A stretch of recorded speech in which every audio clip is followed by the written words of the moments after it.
Breast feeding வந்து very important. அது வந்து லிக்விட் கோல்டுன்னு சொல்லுவோம் பிரெஸ்ட் மில்க். இப்போ பிரெஸ்ட் ஃபீட் பண்ணாத மதர்ஸ்க்கும் பிரெஸ்ட் ஃபீட் பண்ண மதர்ஸ்க்கும் நம்ம கம்பேரிஷன் பார்க்கும்போது கேன்சர் சான்சஸ் வந்து மோர் இன் பிரெஸ்ட் ஃபீட் பண்ணாத.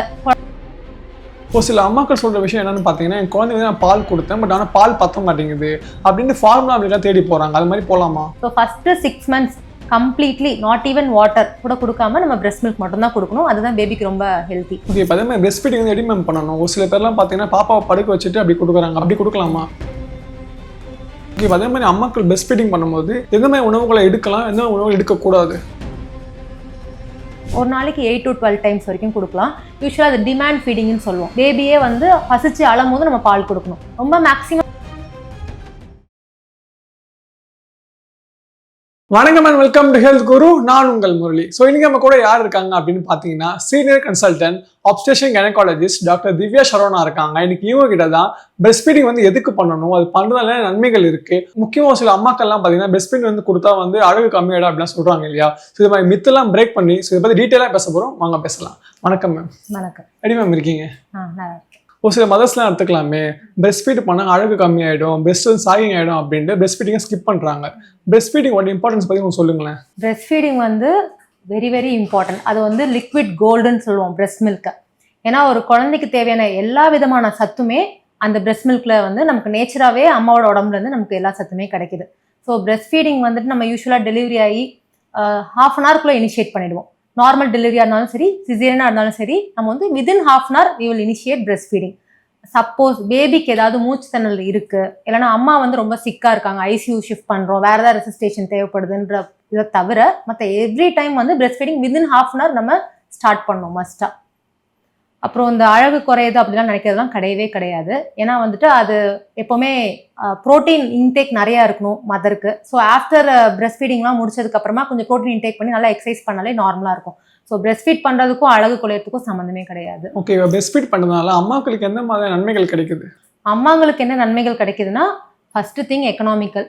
நம்ம ஃபார்முலா ஃபீட்ஸ்லாம் போகும்போது காஸ்ட் ரொம்ப அதிகமாகும். செகண்ட் திங் வந்து பிரெஸ்ட் ஃபீட் பண்ணும்போது அம்மாவுக்கு ப்ரெக்னன்சியில் போட்ட ஓவர் வெயிட் எல்லாமே வந்து அது குறையும்.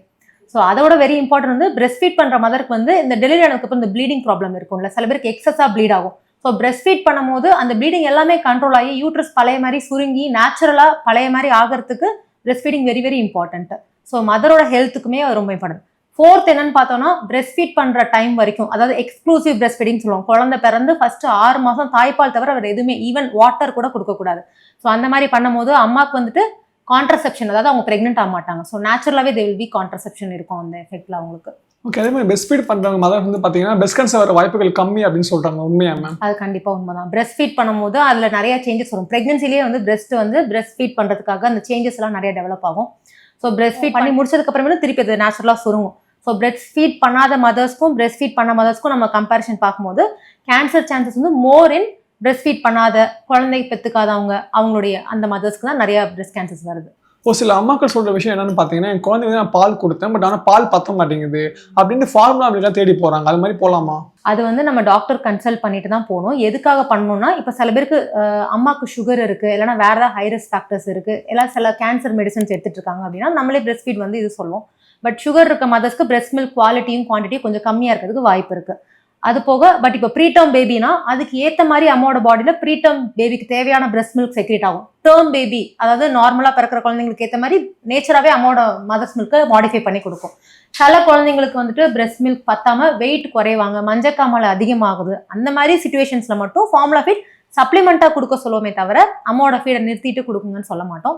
அதுவும் திருப்பி கேட்சப் பண்ணிட்டாங்க. ஃபர்ஸ்ட் திங் வந்து அம்மாவோட பிரெஸ்ட் மில்க் இம்ப்ரூவ் ஆகிறதுக்கு என்னென்ன கொடுக்கணும்னு தான் பார்ப்போம். நிறைய வாட்டர் இன்டேக் எடுக்கணும், ப்ரோட்டீன் ரிச் டயட்டாக கீரைகள், பாதாம், ஃபிஷ் அந்த மாதிரி நிறைய எடுக்க சொல்லுவோம். அதுலேயும் போட்டு சில பேருக்கு குறைவாக இருக்குன்னா நம்ம டேப்லெட்ஸ் கொடுப்போம் மதருக்கு பிரெஸ்ட் மில்க் இம்ப்ரூவ் பண்ணுறதுக்கு. டேப்லெட்ஸ் கொடுத்து அதுலேயும் ஏறலைனா மட்டும்தான் சப்ளிமெண்ட்ரி மில்காக ஃபார்முலா ஃபீட் கொடுக்க சொல்லுவோம். அதே மாதிரி நீங்கள் சொல்லியிருந்தீங்க பிறந்த குழந்தைங்க வந்து 1/2 hour வந்து பிரெஸ்ட் ஃபீடிங் ஸ்டார்ட் பண்ணுறோம் அப்படின்னு. இப்போ குழந்தைங்க வந்து எத்தனை வருஷம் வரைக்கும் பிரெஸ்ட் ஃபீடிங் கொடுக்கலாம்? கண்டிப்பாக கொடுக்க வேண்டியதுன்னு பார்த்தோன்னா ஃபர்ஸ்ட் 6 months. அதாவது சில பேர் கேட்பாங்க, குழந்தை பிறந்தோடனே சக்கரை தண்ணி வைக்கணும், ஹனி வைக்கணும், நிறைய பேர் கழுத பாலை வச்சுட்டு இன்ஃபெக்ஷன் ஆகி வந்தவங்களாம் இருக்காங்க. ஸோ அந்த மாதிரிலாம் பண்ணாமல் சில பேர் கேட்பாங்க, அட்லீஸ்ட் பேபிக்கு விக்கல் வருது தண்ணி கொடுக்குறோன்னு கேட்பாங்க. எதுவுமே கொடுக்க வேணாம். பிரெஸ்ட் மில்க்லேயே தண்ணி, நியூட்ரிஷன், எலக்ட்ரோலைட்ஸ் எல்லாமே வந்துடும் பேபிக்கு.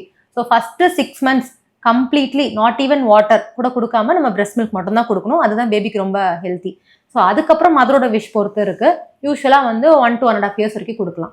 இப்போ அதே மாதிரி இப்போ சொல்கிற விஷயம் என்ன பார்த்தீங்கன்னா, அம்மா வந்து கொஞ்சம் கோல்டான ஐட்டம் சாப்பிட்ருப்பாங்க. ஃபார் எக்ஸாம்பிள் ஜூஸ் குடிச்சிருப்பாங்க, இல்லை ஏதாவது சாப்பிட்ருப்பாங்க. அப்போ வந்து பால் கொடுத்தா வந்து கொடுக்காத, ஏன்னா பாப்பாவுக்கும் வந்து சளி பிடிச்சிரும் அப்படின்னு சொல்கிறாங்க. உண்மையா மேம்? அப்படி கிடையவே கிடையாது. அம்மாவுக்கு வந்து சளி பிடிச்சிருந்துச்சுன்னா அவங்க ஹேண்ட் வாஷ் பண்ணிட்டு பேபியை ஹேண்டில் பண்ணணும். பால் கொடுக்கும்போது மாஸ்க் ஏதாவது போட்டுட்டு கொடுக்கணும். ஃபீவர் இருந்தால் கூட நம்ம பிரெஸ்ட் ஃபீடிங் பண்ண தான் சொல்லுவோம். ஏன்னா அம்மாவுக்கு வந்து அதுக்கு எதிர்ப்பு சக்தி வரும்ல, அது எல்லாமே பாலில் வந்து குழந்தைக்கு ட்ரான்ஸ்ஃபர் ஆகும். ஸோ அம்மாவுக்கு ஃபீவர் இருந்தாலும் சளி இருந்தாலுமே பிரெஸ்ட் ஃபீட் கண்டிப்பாக பண்ணும். பட் ஃபீட் பண்ணிட்டு அவங்க அட்டெண்டர்ஸ் கிட்ட யார்ட்டையாவது கொடுத்து அவங்க பார்த்துக்கலாம். அவங்க பக்கத்தில் வச்சிருக்க வேண்டாம், இன்ஃபெக்ஷன் ஸ்ப்ரெட் ஆகாமல் இருக்கா. பட் பிரெஸ்ட் மில்க் மூலமாக எதுவுமே பரவாது. அவங்க சாப்பிட்ற சாப்பாட்டுக்கும் மாத்திரைக்கும் எதுக்குமே சம்மந்தம் கிடையாது. சில மெடிசன்ஸ் இருக்குது, நான் சொன்ன ஆன்டி கேன்சர் ட்ரக்ஸ், சில மெடிசன்ஸ் வந்து பிரெஸ்ட் மில்க் மூலமாக போகும். ஸோ அதெல்லாம் நம்ம ப்ரெக்னென்ட் மதர்ஸ்க்கு வந்து நம்ம மாற்றி கொடுப்போம்.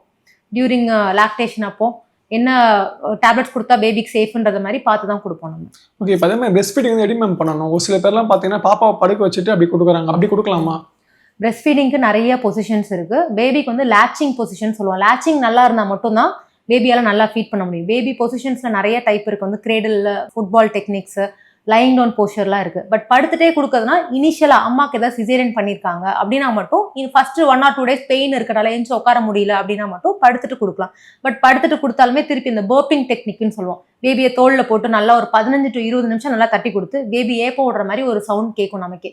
அது கேட்டதுக்கு அப்புறம் தான் பேபியை படுக்க வைக்கணும். அப்படி பண்ணாமல் பர்பிங் டெக்னிக் ஒழுங்காக பண்ணாமல் பேபியை படுக்க வச்சோன்னா பேபி காது, மூக்கு, வாய் எல்லா வழியும் ஆகும். குடிச்ச மில்க் எல்லாமே வெளியில் வந்துடும். ஸோ அதனால் இந்த நாசிலேரி அந்த ப்ரீத்திங் டிஃபிகல்ட்டிலாம் வந்துடும் பேபிக்கு. ஸோ அந்த மாதிரி பண்ணக்கூடாது. ஸோ அது போக நிறைய டெக்னிக்ஸ் இருக்குல்ல. பேபியை வந்துட்டு மதரோட பாடி டுவர்ட்ஸ் வச்சு தான் பண்ணணும். ஹெட் சப்போர்ட் நல்லா கொடுக்கணும். பேபியோட அந்த ஹிப்பு, ஃபேஸ், செஸ்ட் எல்லாமே மதர் டுவர்ட்ஸாக டில்ட்டாக இருக்கணும். ஸோ அந்த மாதிரி ப்ராப்பர் லேச்சிங் பொசிஷன் வச்சு தான் கொடுக்கணும். பேபியோட வாய்ப்பகுதி எப்படி மதரோட பிரெஸ்ட்டில் அட்டாச் ஆகிறதுக்குன்றக்கான பொசிஷன்ஸும் இருக்குது. லோவர் லிப் வந்துட்டு அந்த அம்மாவோட ஏரியோவில் கருப்பு பகுதி ஃபுல்லாக கவர் ஆகணும்.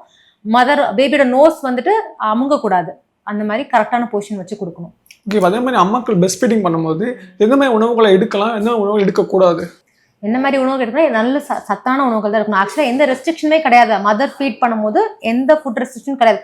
அன்லஸ் இப்போ வந்து சில அப்பாக்கோ அவங்க அம்மாக்கோ ஃபேமிலிஸில் ஏதாவது ஃபுட் அலர்ஜி இருக்குது, ப்ரான் அலர்ஜி அந்த மாதிரி இருக்கும், அந்த குழந்தைக்கு இருக்கிறதுக்கு சான்ஸ் இருக்குது. ஸோ அந்த மாதிரி மட்டும் அவாய்ட் பண்ணணும். சில பேருக்கு ஏதாவது வெஜிடபிள்ஸ் அலர்ஜி இருக்கும், பிரிஞ்சால் அலர்ஜி இருக்கும், அதை தான் அவாய்ட் பண்ண சொல்லுமே தவிர ஜென்ரலாக எல்லா ஃபுட்டுமே சாப்பிட்லாம், எதுவுமே அவாய்ட் பண்ண தேவையில்ல. பட் மதர் என்ன சாப்பிடணும்? நிறைய கீரைகள் சாப்பிடணும், பாதாம், ப்ரோட்டீன் ரிச் டயட்டாக சாப்பிடணும், அப்புறம் லிக்விட்ஸ் நிறைய எடுத்துக்கணும். அவ்வளோதான். இப்போ அதே மாதிரி குழந்தைக்கு பால் கொடுத்த உடனே பார்த்தீங்கன்னா பாப்பா நல்லா தூங்குது அப்படின்னு சொல்கிறாங்க. இது நார்மல் தானே மேம்?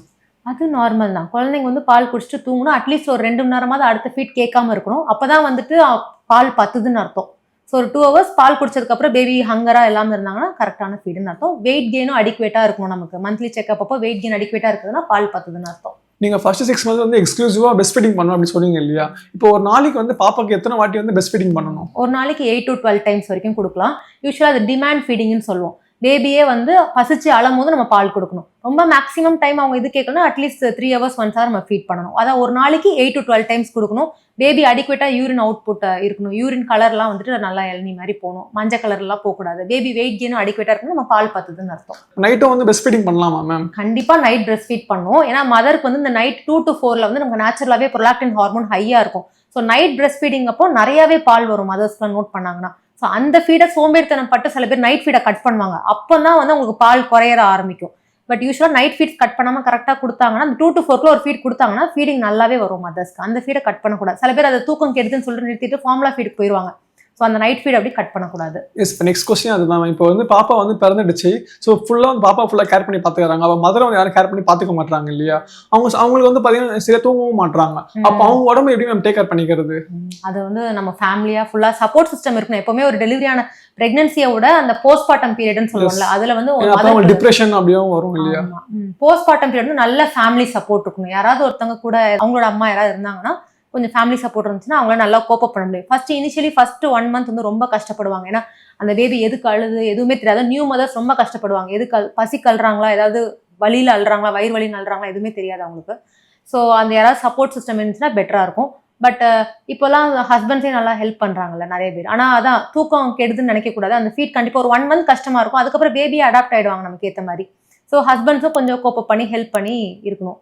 ஏன்னா சப்போர்ட் சிஸ்டம் இருந்தால் தான் அவங்களால பெட்டராக இருக்கணும். இல்லைன்னா போஸ்ட்மார்ட்டம் டிப்ரெஷன் சைக்கோசிஸ்லாம் இப்போலாம் போகிறது ரொம்ப காமனாக இருக்குது. ஏன்னா எல்லாருமே ஒர்க்கிங் உமனாக இருக்காங்க. ஸோ எப்படி மென்னுக்கு கரியர் இம்பார்ட்டன்ட்டோ அதே மாதிரி ஃபீமேல்ஸ்க்கும் கரியர் இம்பார்ட்டன்ட். ஸோ அது பிரேக் ஆகும்போது நமக்கு சப்போர்ட்டும் இல்லைனா எதுக்கு தனியாக அண்டர்கோ பண்ணணும்னு சொல்லிட்டு டிப்ரெஷன் மாதிரிலாம் வரும் நிறைய பேருக்கு. ஓகே, ஸோ இந்த காலகட்டத்தில் பார்த்தீங்கன்னா எல்லாருமே வந்து ஒர்க்கிங் உமனாக இருக்காங்க மேம், சரிங்களா? இப்போ பாப்பா பிறந்துடுச்சு, ஒரு சில பேரால் வந்து பார்த்தீங்கன்னா பெஸ்ட் ஃபீட் பண்ண முடியல. அப்போ அவங்க என்ன பண்ணாங்கன்னா அவங்க மில்கை வந்து ஒரு பாட்டிலில் பண்ணிட்டு ஃபீட் பண்ணுறாங்க. அது மாதிரி பண்ணுறது அட்வைசபிளா? பண்ணலாம் கண்டிப்பாக. ஒர்க்கிங் மதர்ஸ்லாம் வந்து எக்ஸ்பிரஸ் பண்ணி வச்சுட்டு நம்ம அது ரூம் டெம்பரேச்சர் வச்சுன்னா 4 ஹவர்ஸில் கொடுக்கலாம். ஃப்ரிட்ஜில் வச்சுருந்தோம்னா 6 ஹவர்ஸ் வரைக்கும் வச்சு கொடுக்கலாம். ஃப்ரீஸ் பண்ணால் 12 ஹவர்ஸ் கூட வைக்கலாம். அதை எடுத்து ரூம் டெம்பரேச்சர் டாப் பண்ணுவோம்னு சொல்லுவோம். ரூம் டெம்பரேச்சர் வந்ததுக்கப்புறமா ஒரு 15 மினிட்ஸ் கழிச்சு அந்த பிரெஸ்ட் மில்க்கை நம்ம பேபிஸ்க்கு யூஸ் பண்ணலாம். பட் ஆனால் ஃபீடிங் பாட்டில்ஸில் யூஸ் பண்ணக்கூடாது. சங்கு இல்லை பாலாடை ஸ்பூனில் அந்த மாதிரி தான் கொடுக்கணும். இல்லைனா பேபிஸ்க்கு நிப்பிள் கன்ஃபியூஷன் சொல்லுவோம். அது வந்துச்சுன்னா பேபி டேரெக்டாக பிரெஸ்ட் ஃபீட் பண்ணுறது, அவங்க நேரில் இருக்கும் போதும் பிரெஸ்ட் ஃபீட் பண்ணாமல் அந்த பாட்டிலே தான் குடிக்கணும்னு சொல்லுவாங்க. அப்போ நேச்சுரலாக direct skin to skin contact இல்லாமல் போச்சுன்னா மதருக்கு பிரெஸ்ட் மில்க் வந்து குறைய ஆரம்பிச்சிடும். ஸோ எப்போது முடியாத டைம் அந்த மாதிரி எக்ஸ்பிரஸ் பண்ணி வச்சு கொடுக்கலாம். அது வந்து better then formula feeds and மற்ற கவு மில்கை விட அது பெட்டராக இருக்கும். அதே மாதிரி சில பேர் பெஸ்ட் ஃபீட் பண்ணும்போது பார்த்தீங்கன்னா பாப்பா ரொம்ப கடிக்கிறாங்க அப்படின்ட்டு ஸ்கிப் பண்ணுறாங்க. அவங்களுக்கு என்ன மேம் சொல்ல வரீங்க? அந்த மாதிரி யூஸ்வலாக அந்த மாதிரி இருக்காது. அது ஏதாவது நிப்பிளில் வந்துட்டு கிராக்ஸ் மாதிரி வந்திருக்கும். சில பேருக்கு அந்த பொசிஷன் ஒழுங்காக இல்லைனா மட்டும்தான் அந்த மாதிரி ஆகும். சோர் நிப்பிள்னு சொல்லுவோம். அந்த மாதிரி இருந்துச்சுன்னா பிரெஸ்ட் மில்க்லேயே கடைசியாக பிரெஸ்ட் மில்க்லேயே ஆன்டிபாடி எல்லாமே இருக்குது. ஸோ அதுவே செல்ஃப் ஹீலிங். பிரெஸ்ட் மில்க் எடுத்து அதில் வச்சாலே அது வந்து ஒரு 1 or 2 டேஸில் ஹீல் ஆகிடும். ப்ராப்பராக பொசிஷன் பண்ணுறாங்களான்னு பார்க்கணும். அந்த பொசிஷனிங் இல்லைனா தான் உங்களுக்கு அந்த பெயின்ஃபுல்லாக இருக்கும். நிறைய பேருக்கு கிராக் ஆகி மற்றபடி கடிக்கிறது அதெல்லாம் வந்து 1 year ஆனால் தான் அந்த மாதிரி ஆகும். இனிஷியல் டேஸில் அந்த மாதிரி ஆகாது. இப்போ அதே மாதிரி ப்ரெக்னன்சி டைம் எடுத்துக்கலாமே. சில மதர்லாம் பார்த்தீங்கன்னா எந்த சைடில் படுக்கணும், லெஃப்ட்டில் படுக்கணுமா ரைட்டில் படுக்கணுமான்னு குழப்பமாக இருக்காங்க இல்லையா? ப்ரெக்னன்சி டைமில் எந்த பொசிஷனில் அந்த சைடில் நம்ம படுக்கணும்? ப்ரெக்னன்சி டைமில் வந்து ஃபஸ்ட்டு 14 வீக்ஸ் வரைக்கும் அவங்க நார்மலாக நேராக படுத்துக்கலாம். லெஃப்ட் சைடும் படுக்கலாம், ரைட் சைடும் நேராக கூட படுத்துக்கலாம். 14 வீக்ஸ்க்கு அப்புறம் வந்துட்டு அங்கே கர்ப்பப்பை வந்து கொஞ்சம் வளர்ந்து வயிற்றில் எட்டி பார்க்க ஆரம்பிக்கும். அந்த பெல்விஸ்ன்னு சொல்லுவோம். பெல்விஸ்லேருந்து தாண்டி அப்டமன் வரும். அப்டமனுக்கு வரும்போது மதரோட பிளட் வந்து நடுவில் போகும். ஸோ அந்த நடுவில் பிளட்டுக்கு போகும்போது அதுலேருந்து தான் வெசலெல்லாம் திருப்பி யூட்ரஸ்க்கு வரும். ஸோ பேபியோட வெயிட்டே யூட்ரஸோட வெயிட்டே வந்து அந்த வெசல் அழுந்தி யூட்ரஸ்க்கு போகிற பிளட் கம்மியாக வாய்ப்பு இருக்குது. அப்புறம் கால்லேருந்து வர பிளட்டெல்லாம் வந்து ஹார்ட்டுக்கு போகாமல் திருப்பி ஆகவே தேங்கி இருந்து கால் வீக் ஆகிறதுக்கு சான்சஸ் இருக்குது.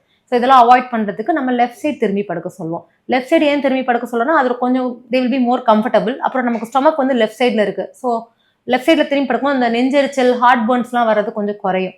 பட் ரொம்ப முடியாதவங்க ரைட்லேயுமே திரும்பி படுக்கலாம். பட் எய்தர் ஏதாவது ஒரு சைடு திரும்பி தான் படுக்கணும். பட் அப்படியே படுத்துனா ஒரு சைடே படுத்தா வலிக்குதுன்னு வாங்க. ஸோ பர்ஃபெக்டாக 90 டிகிரியில் படுக்கணும்னு அவசியம் இல்லை. ஒரு பில்லோ சப்போர்ட் வச்சு ஒரு 45 டிகிரி டில்ட்டில் படுத்தா கூட ஓகே. பட் ஸ்ட்ரெயிட்டாக படுக்கக்கூடாது. ஸோ அப்படி படுத்துட்டு அவங்க எந்திரிச்சாங்கன்னா சடனாக அந்த பிளட் ஃப்ளோலாம் ஸ்டாப் ஆகிட்டு கொஞ்சம் கிடினஸ்லாம் ஆகி நிறைய பேர் மயங்கலாம் விழுவாங்க. So left side or right side ஒரு டில்ட் வச்சு 45 டிகிரி டில்ட்டில் படுத்தா ஓகே. ஓகே, அதே மாதிரி ப்ரெக்னன்சி டைமில் ஒரு சில மதர்ஸ்லாம் ஃபேஸ் பண்ணுற விஷயம் என்னன்னு பார்த்தீங்கன்னா சில தூங்க மாட்டாங்க நைட்டில். ப்ளஸ் அவங்களுக்கு லெக் கிராம்ஸ்லாம் இருக்கும்ல மேம், அது எப்படிமே அவங்க சரி பண்ணலாம்?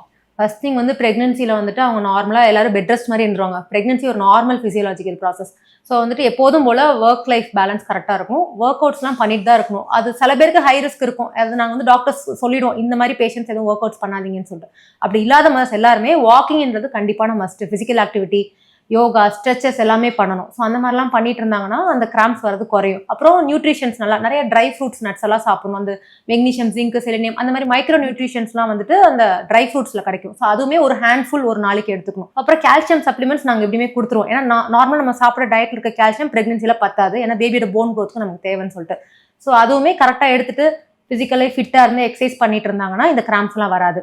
ஜென்ரலாக நாங்கள் என்ன சொல்லுவோம், நைட் ஆஃப்டர் ஃபுட் ஒரு வாக் போயிட்டு ஒரு ஹாட் வாட்டர் பாத் எடுத்துட்டு தூங்குங்கன்னு சொல்லுவோம். ஸோ சொன்ன மாதிரி பார்த்தீங்கன்னா பெஸ்ட் ஃபீடிங் ஏன் பண்ணணும், அது பண்ணதுனால பெனிஃபிட்ஸ் இருக்குது. முக்கியமாக வந்து எந்த பொசிஷனில் பெஸ்ட் ஃபீடிங் பண்ணணும். ஸோ நிறைய இன்ஃபர்மேஷன் எங்களுக்கு பகிர்ந்துக்கிட்டீங்க. உங்கள் நேரத்தை எங்களுக்காக ஒதுக்குனதுக்கு மிக்க நன்றி. தேங்க்யூ.